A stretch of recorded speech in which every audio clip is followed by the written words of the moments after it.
By the spring of 1943, Europe was burning. Cities lay shattered. Factories churned out weapons for a war that seemed without end. And high above it all, the sky itself had become a battlefield. For the men of the United States Army Air Forces, that battlefield was hell on earth. Or rather, hell at 20,000 feet. Every daylight bombing mission into Nazi-occupied Europe was a gamble with death. The 8th Air Force had arrived in England with confidence. They believed precision daylight bombing, striking only military and industrial targets, would cripple Germany's war machine. But reality hit them like flak over Bremen.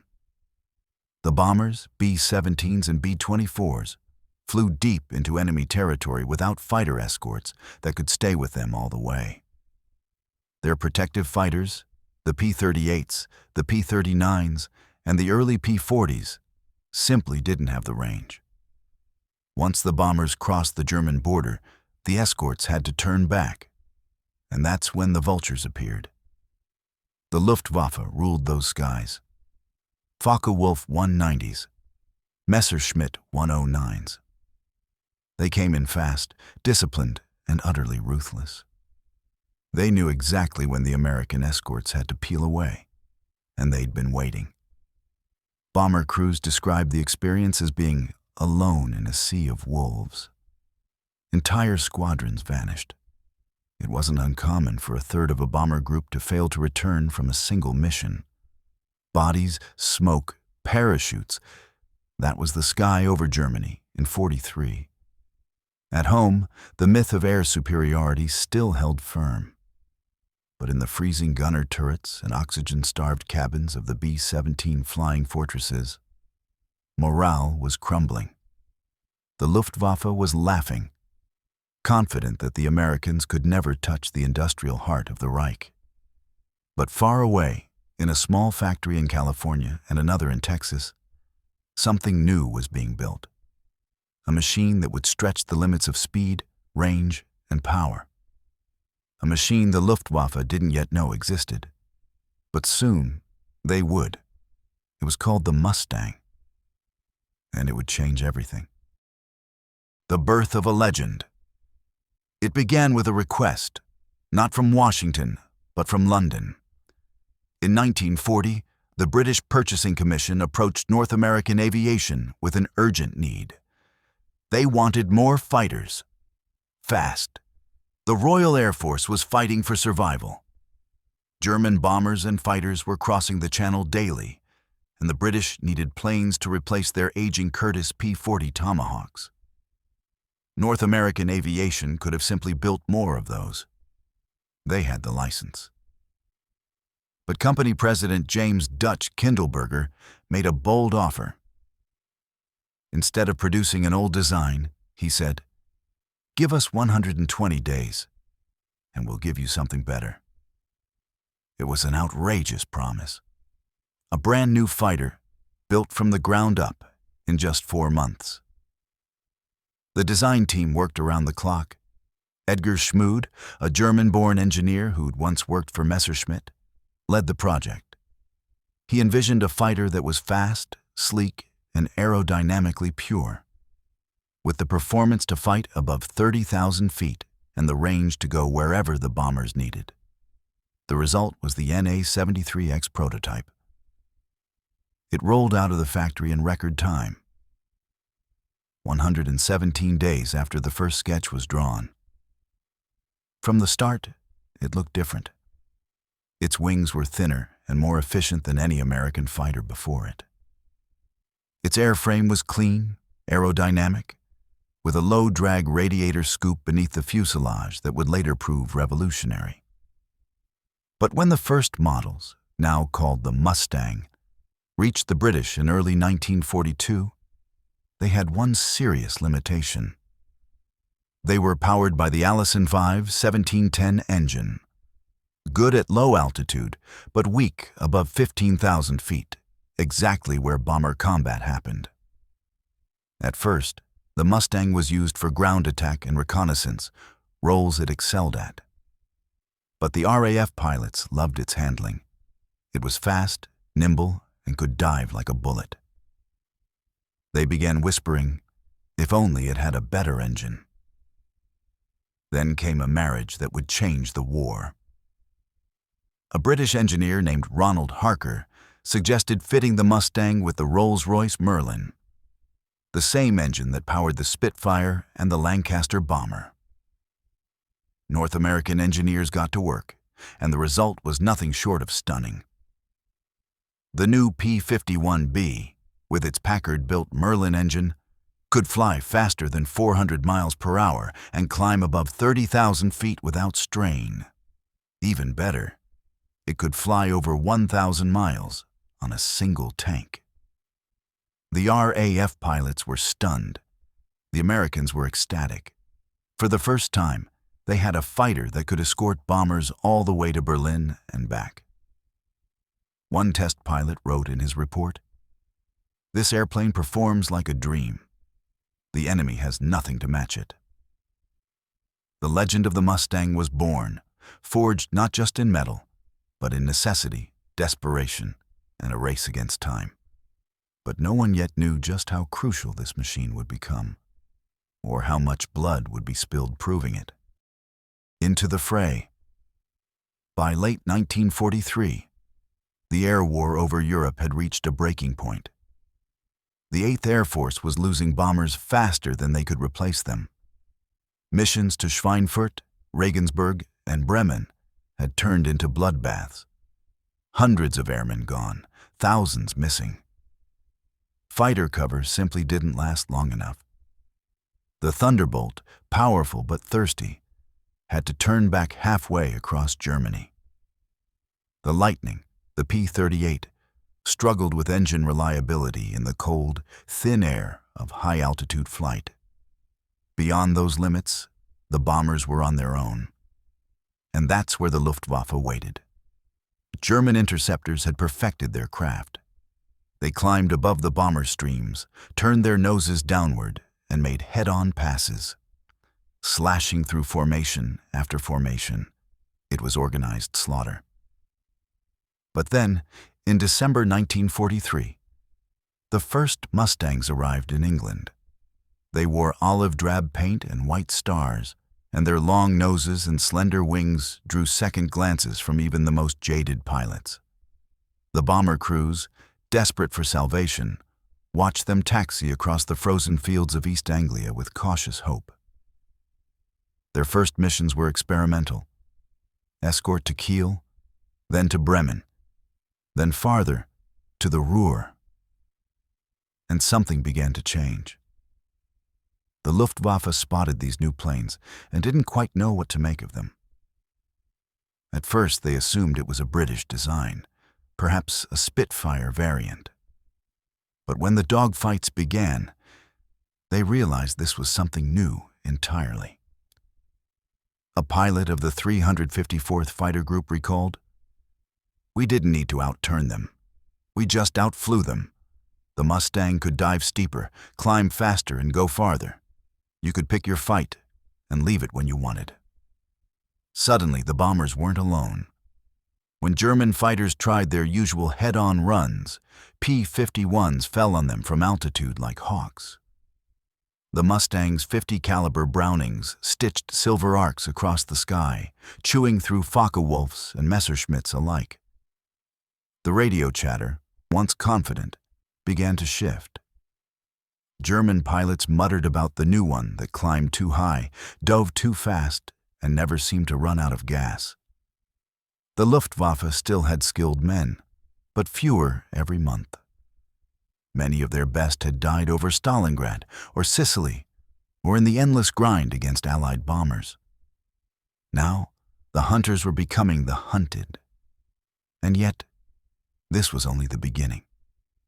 Because in early 1944, the P-51 would receive orders for its first deep penetration mission, a strike on the heart of Germany itself. The target, Regensburg. The objective, break the Luftwaffe's back. Regensburg, baptism by fire, February 20th, 1944. England's airfields hummed with life long before sunrise. Engines roared, bomb bays closed, and propellers blurred to silver discs in the winter light. Inside the briefing rooms, crews listened to the words they'd been waiting and dreading to hear. Gentlemen, today we go deep. The target is Regensburg for the 8th Air Force. This was a statement mission, a full daylight raid on Germany's aircraft production heartland. Factories there built Messerschmitts, Focke-Wulfs, and engines that powered nearly every German fighter in the sky. If the Allies could hit them hard enough, maybe, just maybe, the Luftwaffe would finally falter. But to reach Regensburg and back meant flying farther than any previous escort mission. Until now, no fighter could stay with the bombers for the entire route. The Thunderbolts had to turn back near the Rhine. The Lightnings couldn't survive the cold or the flak at 30,000 feet. This time, though, something new waited at the ends of the runways. Rows of olive-green Mustangs, long noses, bubble canopies, white star roundels on their sides. The first full escort group of P-51s. When the bombers lifted off that morning, their engines shook the frozen countryside. Hundreds of them, a formation so large it stretched for miles. Behind and above them climbed the Mustangs. The new escort would fly farther and higher than any before. One pilot from the 357th Fighter Group remembered looking down and realizing, for the first time, he could see the entire war below him. Columns of bombers, contrails stretching to the horizon, and below, the rivers and cities of Germany waiting. The Luftwaffe was ready. Dozens of squadrons scrambled to intercept. From Stuttgart, Nuremberg, and Augsburg, fighters climbed to meet the intruders. The air filled with the drone of engines and the chatter of radio calls. A deadly ballet of radar plots, altitude calls, and bursts of gunfire. At first, the German pilots expected the same easy prey. Bombers without escorts past Frankfurt. But as they closed in, their scopes filled with contacts that shouldn't be there. New ones. Fast ones. The first wave of Focke-Wulf 19s dove in and met a wall of tracers. Mustangs were waiting. Captain Donald Blakesley, flying cover at 27,000 feet, led his section straight into the attack. Two bursts from his 6.50 caliber Brownings tore a Messerschmitt apart, mid-turn. His wingman followed, rolling into a dive and scattering the formation below. The Germans were stunned. These weren't Thunderbolts. Slow to climb, easy to spot. These were something else entirely. Their speed, their range, their precision. No one had seen anything like it. By the end of that day, the Luftwaffe lost nearly 70 fighters. The bombers suffered too. More than 60 were downed or damaged. But the ratio had shifted. For every bomber lost, German airfields were littered with wrecks. The Americans had paid dearly. But for the first time, they'd gone deep into Germany and come back. And the German High Command had learned something terrifying. The Americans now had a fighter that could fight anywhere, even over Berlin. The tide of the air war had turned. The long reach into Berlin. Spring 1944. Germany was still burning from the Regensburg raids, but the Allied pressure only grew. Factories were rebuilt, new planes rolled off assembly lines, but they couldn't replace the men who flew them. Every week, the sky claimed more of the Luftwaffe's veterans. And now, for the first time, the war was coming to Berlin itself. It had been unthinkable just months before. No one believed the Americans could send their heavy bombers that deep into the Reich, not and survive. But the Mustang changed everything. With external drop tanks slung under their wings, the P-51s could now escort B-17 and B-24s to the German capital and back again. The city that had once stood beyond the reach of Allied air power was now within striking distance. March 6, 1944. Dawn broke gray and bitter over the English countryside as nearly 700 bombers lifted into the clouds. Their target, Berlin. Their escort, 2 full groups of Mustangs, the 357th and 4th Fighter Groups, led by pilots who had waited their entire careers for this moment. As they climbed eastward, the airwaves filled with coded chatter. Bomber crews checked their oxygen systems. Fighter pilots armed their guns. Far ahead, German radar stations began lighting up.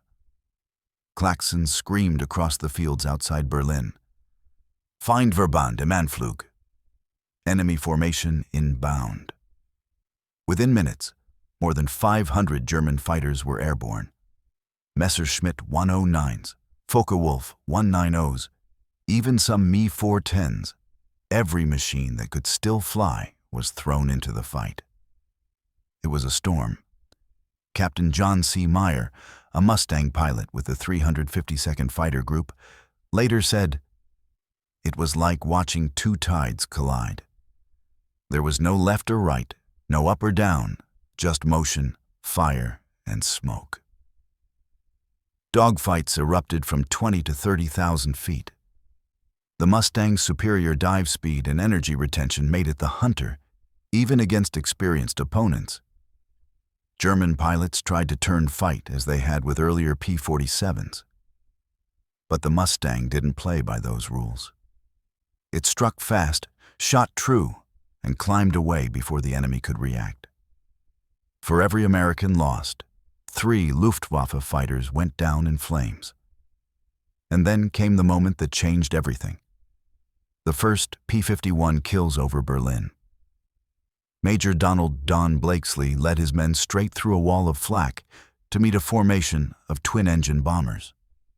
When German escorts dived to protect them, the Mustangs rolled inverted and dropped in behind. In seconds, the sky filled with black smoke and fire.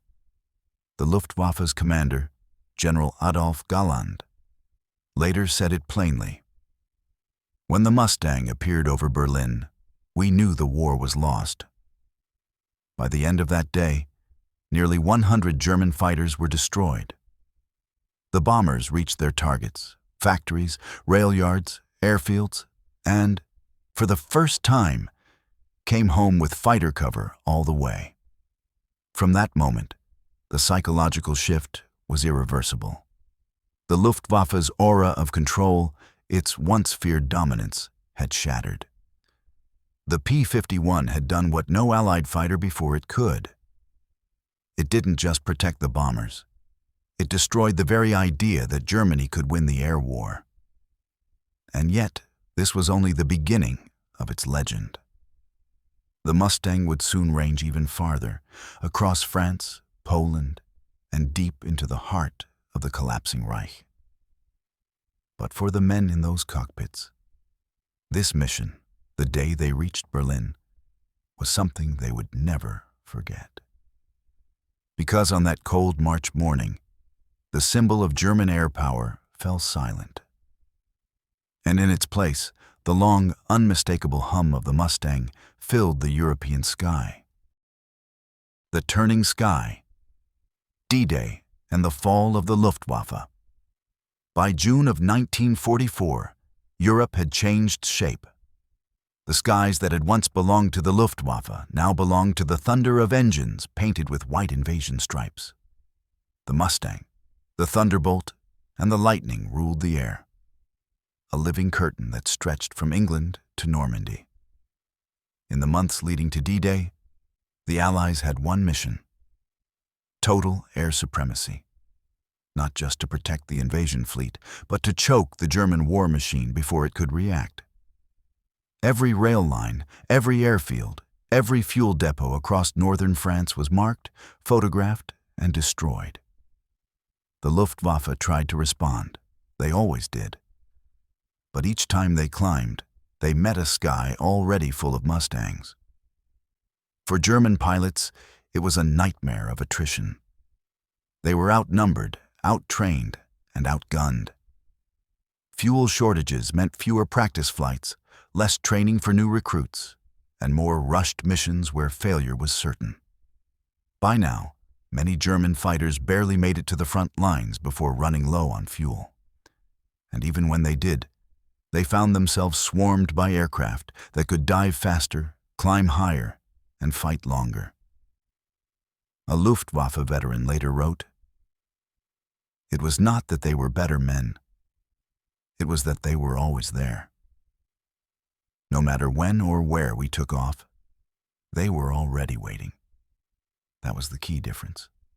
Presence. The P-51 wasn't just a weapon, it was a presence.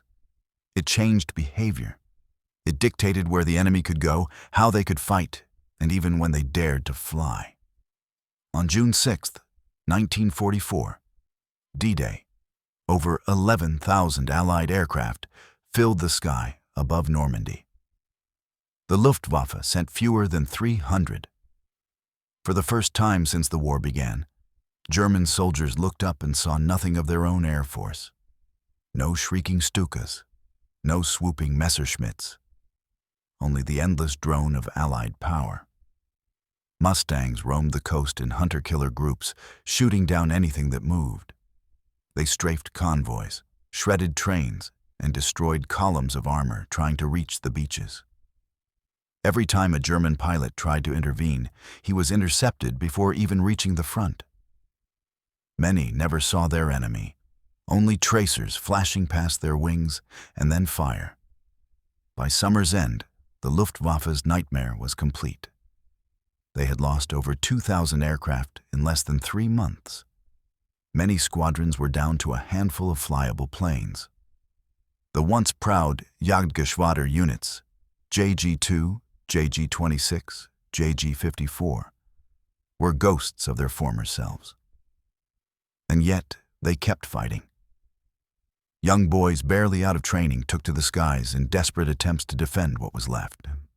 Some flew the revolutionary Me-262 jet, faster than anything in the sky, but too few, too late. For every new weapon Germany unveiled, the Allies had already closed the distance. Fuel shortages, bombed runways, no reserves. The Luftwaffe wasn't dying in a blaze of glory.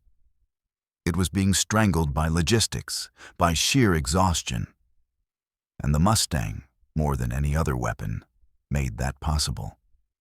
It cut off Germany's ability to fight back before a single Allied soldier stepped foot in France. By late 1944, the Allies had done the unthinkable. They had erased the Luftwaffe from the sky.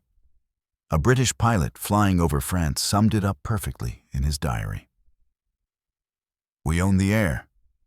They look up and there's nothing left to send." The end of the Luftwaffe. Ruin above the Reich. Winter, 1944. Germany's cities were rubble, its railways twisted iron. The skies, once alive with black-crossed wings, were silent except for the deep rolling drone of Allied bombers. And somewhere beneath that gray sky, what remained of the Luftwaffe gathered for its final, hopeless defense.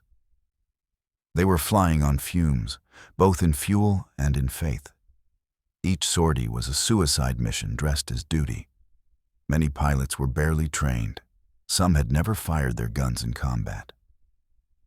Yet they were ordered into the air, into a sky already filled with Mustangs. Every German airfield was under watch. The moment a hangar door opened, the Mustangs descended like hawks. They strafed runways, destroyed parked aircraft, and even shot down planes during takeoff. It wasn't a war anymore. It was an execution. By December, the once proud Jagdwaffe was fighting from forests and hidden fields. Fuel was so scarce that squadrons siphoned gasoline from trucks just to launch a single mission. Even the mighty Focke-Wulf 190s were grounded, their engines dry, their pilots exhausted. And yet, Hitler demanded a miracle. He believed his new jet fighter, the Messerschmitt 262, would turn the tide. It was the world's first operational jet-powered fighter, sleek, fast, and decades ahead of its time. In a dive, it could outrun any Mustang, any Lightning, any Spitfire. But like every German weapon introduced too late, it suffered from a fatal flaw: numbers. Barely a few hundred were ever built. Fewer still had enough fuel or spare parts to fly regularly. And when they did, the Allied fighters were waiting for them over the very runways they took off from. The men of the Luftwaffe knew it was over. Their commanders knew it too. But pride, duty, and desperation kept them climbing into the sky. Mustang pilots later described what it was like: the eerie loneliness of dominance. They would fly for hours without seeing an enemy, only to find one lone German fighter, often flown by a boy too young to shave, trying to intercept a formation twice his altitude. One P-51 pilot wrote after the war, "It stopped feeling like combat. It started feeling like mercy killing." In January 1945, the Luftwaffe made one last push: Operation Bodenplatte. It was meant to cripple the Allied air forces on New Year's Day, a surprise low-level strike on their bases in Belgium and the Netherlands. Hundreds of German planes took off in the icy dawn. They achieved total surprise for about 20 minutes. When the smoke cleared, the Luftwaffe had destroyed some 300 Allied aircraft on the ground. But the cost was catastrophic. Nearly 300 of their own planes lost, and almost as many irreplaceable pilots killed. It was the Luftwaffe's final breath. By the spring of 1945, there was nothing left to defend. The skies belonged entirely to the Allies.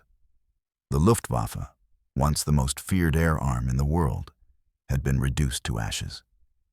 Its last victories were Pyrrhic, its last missions symbolic. A German pilot captured near the war's end reportedly told his interrogator, "When we took off, the world trembled. When we landed, there was no world left to defend." And so the war that began with the Stukas over Poland ended with Mustangs over Berlin. The same air force that once defined blitzkrieg, speed, surprise, and dominance had been undone by those very same traits, turned against it. In the end, the Luftwaffe wasn't defeated by better machines alone. It was defeated by time, by industry, and by a relentless, unending sky full of engines that never stopped coming. Legacy of the Mustang, the fighter that ended an era. The war was over. Berlin lay in ruins. Across Europe, the sound of engines fell silent. But the echo of what those engines had done would never fade. The P-51 Mustang had entered the war as an underdog and ended it as the symbol of Allied air power, the aircraft that made victory in Europe possible. It wasn't just a machine. It was a statement. Proof that innovation, perseverance, and sheer will could change the course of history. When the first Mustangs flew, no one imagined they'd cross the skies over Berlin, escorting bombers from England to the heart of Germany and back. No one imagined they'd be fast enough, durable enough, or powerful enough to challenge the Luftwaffe on its own ground. But they did, every day, at every altitude, until there was nothing left to fight. In total, Mustang pilots claimed nearly 5,000 enemy aircraft destroyed in the European theater. But its legacy wasn't just in numbers. It was in what those numbers meant. Each destroyed fighter meant one less German pilot in the sky. Each successful escort meant 10 bombers that made it home. Each returning bomber meant hundreds of crewmen who lived to see another sunrise. The Mustang didn't just win air battles, it won survival. After the war, the P-51 became the model for post-war aviation thinking: speed, range, adaptability. these became the foundation of modern air combat. Its sleek frame, powered by the Rolls-Royce Merlin engine, became a bridge between eras, between the piston engine and the jet age.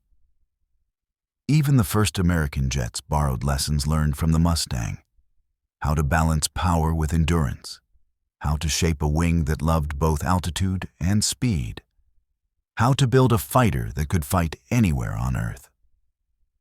The pilots who flew it, men like George Preddy, Don Gentile, Chuck Yeager, and John Mayer, went on to shape the next generation of aviation. Yeager himself, the first man to break the sound barrier, did it with lessons written in the logbooks of Mustang sorties. But the Mustang's greatest legacy might not be in the air at all. It's in the idea it represented: that a weapon doesn't have to be perfect to be decisive.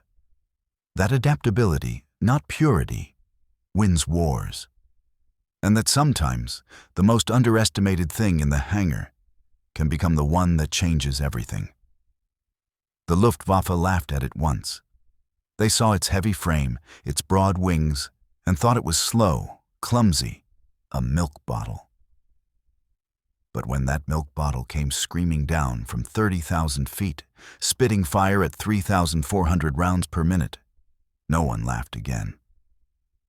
Today, more than 80 years later, you can still hear that sound: the deep, throaty growl of a Merlin engine. At air shows, in museums, and sometimes echoing over the fields of Normandy or the ruins of an old airstrip in England. It's the sound of defiance, the sound of evolution, the sound of history remembering what power really means. Because the P-51 Mustang wasn't just the plane that beat the Luftwaffe. It was the machine that ended an era, the era of propeller-driven war, of nations believing they could dominate the sky forever. After 1945, the world moved on to jets, to missiles, to supersonic speed. But even now, when you see a silver Mustang slicing across the clouds, something in your chest still tightens. It's not nostalgia. It's recognition. That for one moment in history, a single airplane became the embodiment of victory itself. The day the Luftwaffe stopped laughing wasn't really about one battle or one airplane. It was about the moment the war in the air changed forever. From laughter to fear. From fear to silence. And finally, from silence to history. Thank you for watching and listening. We really appreciate it. Please consider subscribing, liking, and even sharing this video.